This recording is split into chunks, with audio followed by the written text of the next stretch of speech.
Kas trečias postas yra reklama. Žmonės žiūri tai, kas jiems yra įdomu. Ir kartais tai yra reklama.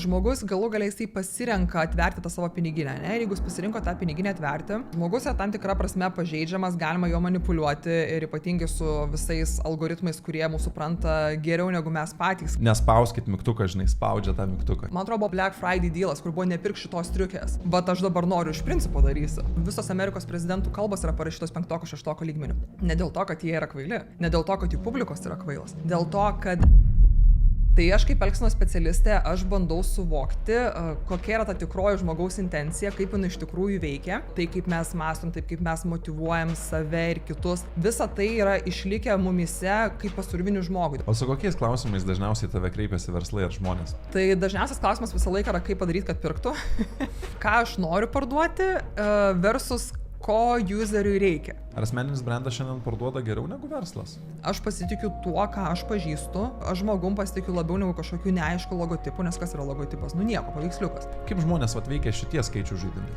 Tai su skaičių žaidimais irgi pricingas yra absoliučiai visa atskira didžiulė tema, nuostabi tema, labai įdomi. Jeigu su tuo kažkas dirba, užsiema, tai čia yra aukso klodai.